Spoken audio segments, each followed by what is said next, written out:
திருப்பாவை அத்தியாயம் 7. யார் அந்த மூவர்? கவிஞர் பெருந்தேவனாரின் குருகுலத்தை விட்டு வெளியே வந்த வில்லவன் நம்பி திக்கு திசை தெரியா காட்டில் தன்னந்தனியே விடப்பட்ட ஊமை சிறு பிள்ளை போல சுற்றுமுற்றும் பார்த்தபடி திகைத்து நின்றான். எங்கே போவது, என்ன செய்வது என்றே அவனுக்கு தெரியவில்லை. தலையை தாங்கி பிடித்த வண்ணம் வந்த வழியே மெல்ல நடக்கலானான். எல்லைக்காவல் வீரர்களின் கண்ணில் படாமல் அவனை குருகுலத்திற்கு அழைத்து போவதற்காக வீரமாதேவி கண்டுபிடித்த குறுக்கு பாதை அது. கங்க நாட்டின் தலைநகரான தலைக்காடு என்னும் அந்த அழகிய ஊரிலுள்ள வீதிகள் எல்லாம் மிக விசாலமும் வனப்பும் கொண்டவை என்று அவன் கேள்விப்பட்டிருக்கிறான். ஆனால் இந்த வீதியோ அதற்கு முற்றிலும் மாறாக விளங்கியது. குண்டும் குழியுமாய் வெறிச்சோடி கிடந்த அந்த குறுகலான வீதியின் இரு மருங்கும் கள்ளி மரங்களும் முட்புதருமாக மண்டி கிடந்தன. அவற்றிடையே அங்கொன்றும் இங்கொன்றுமாக சில பாழடைந்த வீடுகளும் காணப்பட்டன. பித்தனை போல நடந்து கொண்டிருந்த வில்லவன் நம்பி சட்டென்று நின்றான். தன்னுடன் குருகுலத்திற்கு வந்த வீரமாதேவி நடன பயிற்சி முடித்து இல்லத்திற்கு திரும்பி விட்டிருப்பாளா என்ற எண்ணம் எழுந்ததால் தான் அவன் அப்படி நின்றான். அவள் எப்படி இருந்தால் என்ன, போனால் என்ன? நாம் ஏன் இனி அவளை பற்றி கவலைப்பட வேண்டும்? அவளுடைய இல்லத்துக்கு சென்றால் குருகுல தலைவரை சந்தித்த விஷயம் என்ன ஆயிற்று என்று கேட்பாள். ஓவிய பயிற்சி குருகுலத்தில் இடம் கிடைத்ததா என்று விளம்புவாள். இதற்கெல்லாம் என்ன மறுமொழி கூற முடியும்? பொய்க்கு மேல் பொய்யாக அடுக்கி அந்த ஏழை பெண்ணை எதற்காக ஏமாற்ற வேண்டும்? அவசியத்திற்காக ஒரு பொய் சொல்லி அதை மேலும் மேலும் அனாவசியமாக வளர்த்து செல்வது தவறல்லவா? ஒரு கால் தன் குருநாதரின் வாயிலாக என்னை பற்றிய உண்மையை அவள் அறிந்து கொண்டு வந்தாலும் வரலாம். அப்போது என்னுடைய ஏமாற்று மொழியை நம்புவாளா? அவளது அனுதாபத்திற்கு பாத்திரமாக இருக்கும் என்னை அடியோடு வெறுப்பதோடு அல்லாமல் அந்த வெறுப்பிலே எல்லைக்காவல் தலைவனிடம் காட்டி கொடுத்து விட்டால் என்ன செய்வது? வேண்டாம், அவள் வீட்டு பக்கமே தலை காட்டாமல் வேறு பாதையில் திரும்பி ஓடிவிட வேண்டியதுதான். அவன் வேகமாக நடக்க ஆரம்பித்தான். சற்று தூரம் சென்றதும் மீண்டும் தயங்கி நின்றான். அடடே, என்னுடைய குதிரை அந்த பெண்ணின் இல்லத்தில் அல்லவா கட்டி கிடக்கிறது. அதற்காக வேணும் இப்போது அவள் இல்லத்திற்கு போயாக வேண்டுமே. இல்லையானால் இந்த நாட்டை விட்டு திரும்பி செல்வது எங்கனம்? தன் சங்கட நிலையை எண்ணி தன்னையே நொந்து கொண்டான் வில்லவன். பல்லவ இளவரசனை அழைத்து வர புறப்பட்டது முதல் தனக்கு ஏற்பட்டு வரும் அடுக்கடுக்கான இக்கட்டுகளையும் ஏமாற்றங்களையும் நினைக்க நினைக்க அவன் மனம் பீதிக்கு உள்ளாகியது. முகத்தை சுளித்து கைகளை பிசைந்த வண்ணம் மெல்ல நடந்தான். வீரமாதேவியின் இல்லத்திற்கு போய்தான் ஆக வேண்டும் என்ற அவசிய முடிவுக்கு வந்ததும் அவன் மனம் அதற்கு வேறொரு விசித்திர காரணம் கண்டுபிடிக்க முயன்றது. மகாராணியாரின் ஓலையை இழந்து கங்க நாட்டின் தலைநகரில் கால் வைக்க முடியாத நிலையில் தவித்து கொண்டிருந்த போது அந்த பெண் எத்தனை தீவிரமாக முன்வந்து தனக்கு உதவி செய்தாள்.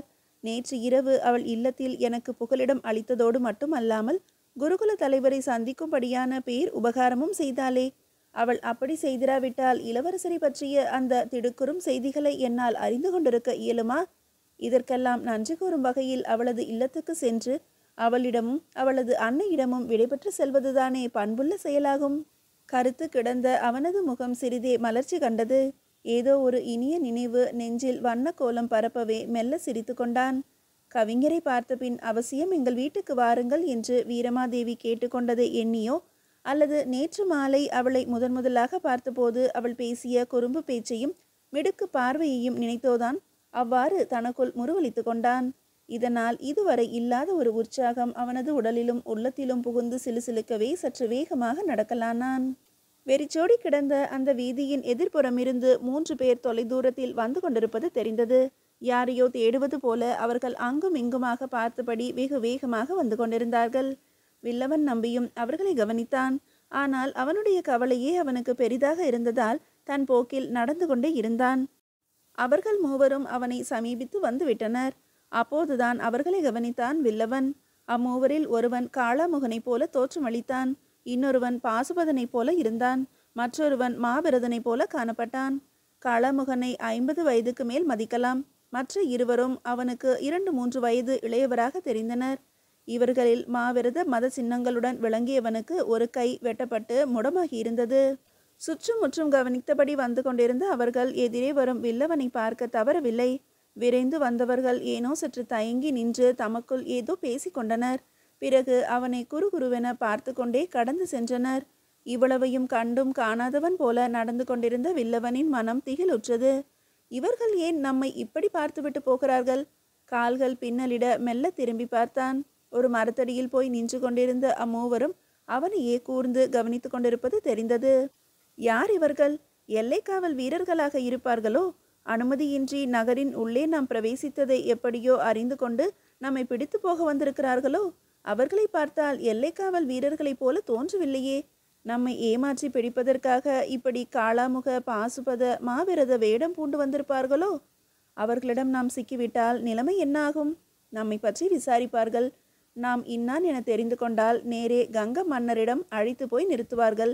நாம் வந்த காரிய காரணத்தை அவர் தெரிந்து கொண்டால் பல்லவ நாட்டிற்கும் கங்க நாட்டிற்கும் தீராத பகை மூண்டுவிடுமே. ஐயையோ, இதென்ன சங்கடத்துக்கு மேல் சங்கடமாக வந்து நம் தலைமேல் சரிந்து கொண்டே இருக்கிறதே. நெஞ்சம் அதிர்ந்து நிலை குலைந்து போன வில்லவன் அளவுக்கு மீறிய பயத்தால் ஏற்பட்ட பரபரப்புடன் தன்னால் எவ்வளவு வேகமாக நடக்க முடியுமோ அவ்வளவு வேகமாக நடக்க ஆரம்பித்தான். பின்னால் திரும்பி பார்க்காமல், திரும்பி பார்க்கவும் தைரியம் இல்லாமல் நடந்து கொண்டிருந்தவன் நெடுந்தூரம் சென்ற பின் மெல்ல பின்னால் நோக்கினான். யம கிங்கரர்கள் போல விளங்கிய அவர்கள் அவனை பின்தொடர்ந்து பதுங்கி பதுங்கி வந்து கொண்டிருந்தனர். நம்மை ஏன் இவர்கள் பின்தொடர்கிறார்கள்? நாம் நினைப்பது போல இவர்கள் எல்லைக்காவல் வீரர்களாகத்தான் இருப்பார்களோ? வில்லவன் ஓட்டமும் நடையுமாக விரைந்தான். வாருங்கள் வாருங்கள், எங்கே நீங்கள் வராமல் இருந்து விடுவீர்களோ என்று எண்ணினேன். வேர்த்து விறுவிறுத்து வீட்டு வாசலில் வந்து நின்ற வில்லவன் நம்பியை மகிழ்ச்சி மோதலிடும் மனதினோடு வரவேற்றாள் வீரமாதேவி. வறண்ட புன்முறுவலுடன் அவளை பரிதாபமாக ஏறிட்டு நோக்கிய வில்லவன் தவிப்பும் களைப்புமாக தான் வந்த வழியை திரும்பி பார்த்தான். அவனை பின்தொடர்ந்த அம்மூவரும் எங்கோ மாயமாய் மறைந்து விட்டிருந்தனர். சற்றே பயம் நீங்கியவனாக நீண்ட பெருமூச்சு விட்டு தன்னை ஆசுவாசப்படுத்தி கொண்டான். வாசற் கதவின் நிலையை பற்றி கந்தர்வ ஓவியமாக ஒசிந்து நின்று அவனையே ஆவல் பொங்க பார்த்து கொண்டிருந்த வீரமாதேவி, நீங்கள் மிகவும் களைத்திருக்கிறீர்கள் போல் இருக்கிறது, உள்ளே வந்து அமருங்கள் என்று தன்னை மீறிய ஒரு அன்பு துடிப்புடன் வீணை மீட்டுவது போன்ற குரலில் கூறினாள். உயிரற்ற புன்னகையுடன் கரகரத்த தொனியில், மன்னிக்க வேண்டும், உன்னிடமும் உன் அன்னையிடமும் விடைபெற்று கொண்டு உடனே புறப்படுவதற்காக நான் வந்திருக்கிறேன் என்றான் வில்லவன். இதை கேட்டு அதிர்ச்சியுற்றவள் போல தலை நிமிர்ந்த வீரமாதேவி அவசரமாக ஓரடி முன்னே வந்து, ஏன் அதற்குள் புறப்பட வேண்டும்? கவிஞர் பெருமானை போய் பார்த்த காரியம் என்னவாயிற்று என்று கவலையோடு வினவினாள். இந்த ஒரே வினாடியில் அவளது அழகிய வதனம் நிலவு தாமரை என வெளிரி கூம்பியது. இவ்வினாவுக்கு என்ன விடை சொல்வது என்று தெரியாமல் விழித்தான் வில்லவன். தான் ஒரு ஓவியன் என்று அவளிடம் சொன்ன பொய்யை மேலும் உறுதிப்படுத்துவதா அல்லது உண்மையை வெளியிட்டு விடுவதா என்று புரியாமல் குழம்பி தவித்தான். கவிஞரின் வாயிலாக என்னை பற்றிய விவரங்களை அவள் அறிந்து வந்திருந்தால் நான் சொல்லும் பொய்யை கேட்டு கைகொட்டி நகைப்பதோடு அல்லாமல் தன் மீது வைத்துள்ள நம்பிக்கையையும் நல்லெண்ணத்தையும் போக்கிக் கொள்வாள். அப்படியின்றி அவளுக்கு தெரியாத விவரங்களை நாமே வலிய சொல்லிவிட்டாலும் அதனால் புதிய சிக்கல்களே தோன்றக்கூடும். உண்மையை சொன்னாலும் சங்கடம், சொல்லாமல் போனாலும் சங்கடம். இந்த இக்கட்டான நிலையை எப்படி சமாளிப்பது? ஏதும் பேசாமல் மௌனமாக நின்ற வில்லவனை கடைக்கண்ணால் கவனித்த வீரமாதேவி தன்னை தானே தேற்றிக் கொள்பவள் போல மெல்ல சிரித்து, சரி, புறப்படத்தானே போகிறீர்கள், தாகசாந்திக்கு ஏதேனும் பருகிவிட்டு புறப்படுங்கள் என்று ஏக்கம் செறிந்த கம்மிய குரலில் கூறிக்கொண்டே உள்ளே செல்ல திரும்பினாள். வேண்டாம், நான் இப்போதே புறப்பட வேண்டும் என்று படபடத்தான் வில்லவன். சட்டென்று திரும்பிய வீரமாதேவி அவனை வியப்புடன் கூர்ந்து நோக்கினாள்.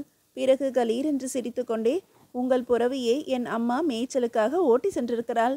அவள் வரும் வரையிலாவது இங்கே தங்கியிருப்பீர்கள் அல்லவா என்றவாறு மானென துள்ளி உள்ளே ஓடினாள். இதை கேட்டு தர்ம சங்கடத்தில் ஆழ்ந்த வில்லவன் நம்பி பயப்பிராந்தியுடன் பின்னால் திரும்பி பார்த்துவிட்டு திண்ணை மேல் சோர்ந்து அமர்ந்தான். அதே சமயம் அவனுடைய குதிரை எங்கிருந்தோ கனைக்கும் சத்தம் கேட்டது. சட்டென்று எழுந்து சுற்றுமுற்றும் பார்த்தான். மறுகணம் அவன் உடல் ஒரு குலுங்கி நிமிர்ந்தது.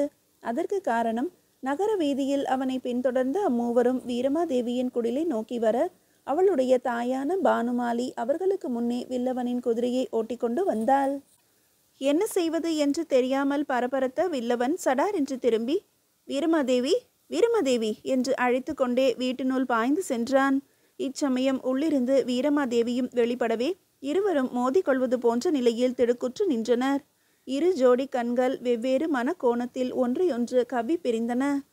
எனக்கு மிகவும் களைப்பாக இருக்கிறது, பருகுவதற்கு ஏதேனும் குளிர்பானம் வேண்டும், வெறும் தண்ணீர் இருந்தாலும் போதும், அதற்குத்தான் அழைத்தேன் என்று தட்டு தடுமாறி கூறிக்கொண்டே அடுத்திருந்த ஒரு அறையில் அவசரமாக புகுந்து அங்கிருந்த இருக்கையொன்றில் அமர்ந்து கொண்டான் வில்லவன்.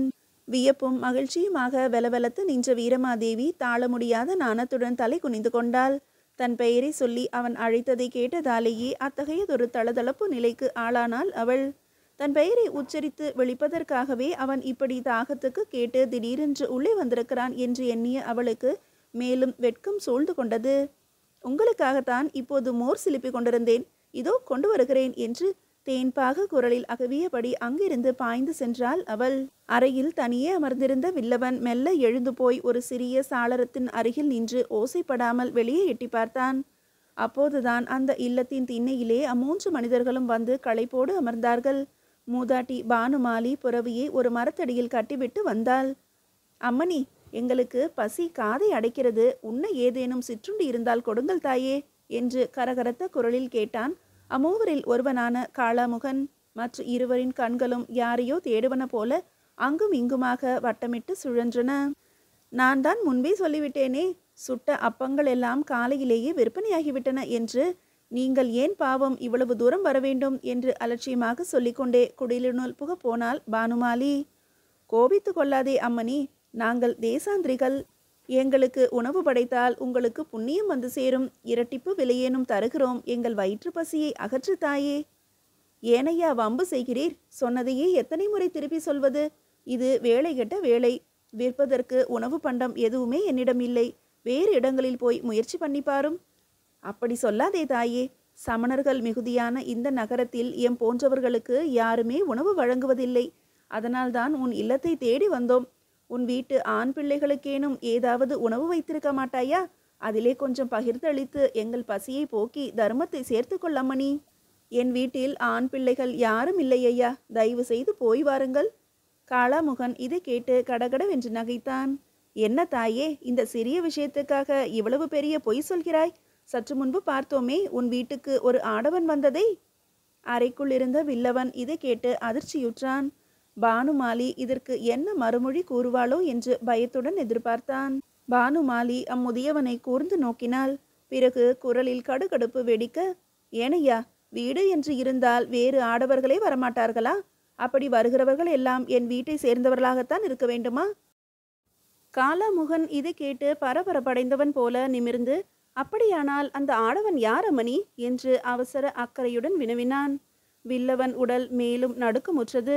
சுவரோரம் நன்றாக மறைந்து நின்று கொண்டான். உமக்கு ஏன் இந்த வீண் கேள்வி? சிற்றுண்டி கேட்டீர், இல்லை என்றேன், எழுந்து போக வேண்டியதுதானே என்று சீறினாள் பானுமாலி. சினம் கொள்ளாதே தாயே என்று விஷம சிரிப்பு சிரித்த காளாமுகன் அங்கும் இங்கும் பார்த்தவாறு, ஆண் பிள்ளைகள் இல்லாத வீட்டில் அசுவம் கட்டி கிடக்கிறதே என்பதற்காகத்தான் கேட்டேன். பொய் சொன்னாலும் பொருந்து சொல்ல வேண்டாமா என்று இழுத்தான். ஓஹோ, இந்த குதிரையை பற்றி கேட்கிறீரா? இது கங்க நாட்டு அரசியல் செயலாளரின் குதிரை. இன்னும் கொஞ்ச நேரம் இருந்தால் அவரே இங்கு வருவார். அவரிடம் இது பற்றி கேட்டு தெரிந்து கொள்ளும் என்று மிடுக்குடன் சொன்னாள் பானுமாலி. காளாமுகனின் முகம் கருத்தது. பீதி அடைந்தவன் போல கண்களை அகல விழித்து சுழித்தபடி எழுந்து, தெரியாமல் ஏதோ கேட்டுவிட்டேன் தாயே, மன்னித்து விடு என்று குழறிக்கொண்டே அங்கிருந்து அவசரமாக புறப்பட்டான். மாவிரதனும் பாசுபதனும் சுற்றுமுற்றும் பார்த்தபடி அவனை பின்தொடர்ந்து விரைந்தனர்.